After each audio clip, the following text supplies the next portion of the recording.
Shalom, back with part 4, all right, to close out, all right. We're doing a breakdown of 2 Thessalonians, all right, second chapter.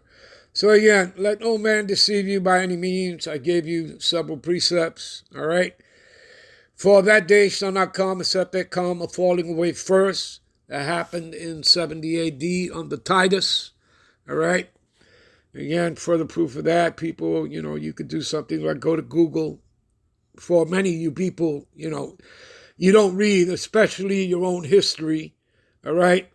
And the Bible itself, besides being a prophetic book, it's a historic book, it's a spiritual book, all right? The Bible is the ultimate book, people, period, all right? There's no other book like it, so you can forget about it. Any kind of philosophy book, whatever, the Book of the Dead or whatever the case is, there's no book that can compare to it. Not the Quran, nothing. All right?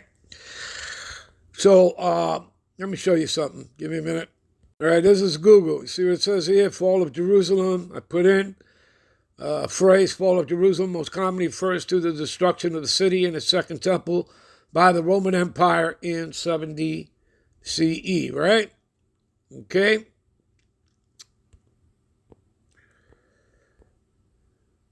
And here's a key point for you, right? Number 2, Roman siege, destruction, 70 CE, right?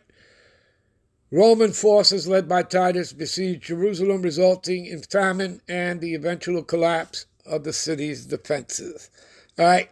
And this was the southern kingdom that was left there, all right? The majority of them. And they all didn't run into West Africa, okay? All right? And so is that talking about the self-proclaimed white man? Okay, that he calls himself, did he run into West Africa? Okay, you understand? Was he also the one under 400 years under the Hamites, the sons of Ham, the Egyptians for 400 years in captivity? I think you people know the answer that he's not. Just like when, this guy ordered, the death of Yahushua as a child, all right? Herod, right? The Herodian dynasty, to put every newborn child, to death. And, Joseph and Mary had to move Yahushua and themselves into North Africa, right? In order to save Yahushua, right? So if they were Edomites, they would have stuck out like a sore thumb, right? So you people should know this stuff, okay? And if you're not, you should familiarize yourself with history, people, okay? All right, give me a minute. Let's get back. So we covered that. So let's continue. So let no man deceive you. We've covered that by any means. For that day shall not come except there come a falling away first. We just showed you that, 70, right, CE. And that man of sin be revealed, the son of perdition. We go into the man of sin is talking about the lawless one, which is Esau Edom, the self-proclaimed white man, okay? Go into sin, not the word man. You see? To wander from the law of the Most High, to violate the Most High's law, to sin, okay? And that's talking about Esau Edom. And I'm not telling you that Israelites, 2/3 of our people, are, not sinning, that they're, because they follow the lead. Who the hell do you think they learned it from? All right, give me a minute. What else does it say here? So that man of sin be revealed, and who? The son of perdition. Give me a minute. The son of perdition, right? It means what? Destruction, right?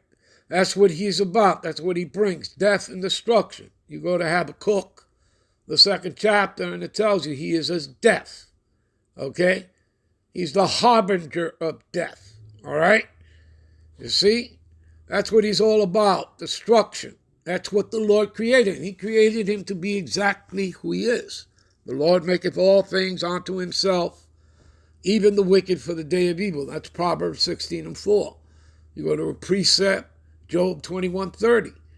The wicked is reserved for the day of wrath, shall be brought forth to the day of destruction. Hello. You understand? So his day is coming. Okay, you understand? Until that time, he acts as the sword of the Lord, as you read in Psalms 17:13. Arise, O Lord, and keep me from the wicked, which is thy sword. You understand? And that was King David speaking. All right, give me a minute. All right, 2 Thessalonians 2:4, who opposes and exalted himself above all that is called the Most High, or that is worship, and that's what he wants to be worshipped. That's what those small hats down there are trying to make those Muslims and Arabs do, to worship them at their feet, okay? To make them say that they're God's people when they're not, all right? So, and everybody knows this, okay? They're not indigenous to the land, okay? They're white Europeans, right? But they don't even really come from Europe, because Europe was actually all Japhetic people, the sons of Japhet. Yeah, they come from the caves, the clefts of the rock, as the scriptures tell you, the Most High, all right? So that he as God sitteth in the temple, we are the temple. We're the temple, the church, the congregation, the Israelites are, all right? Negro, Latino, and Native American, all right? Showing himself that he is the Most High. You see that? You understand? Anyway, people, we'll end this here. Hopefully you all were edified. Sorry we couldn't finish it, but that's how it is. I got to go where the Spirit takes me. All right? Shalom.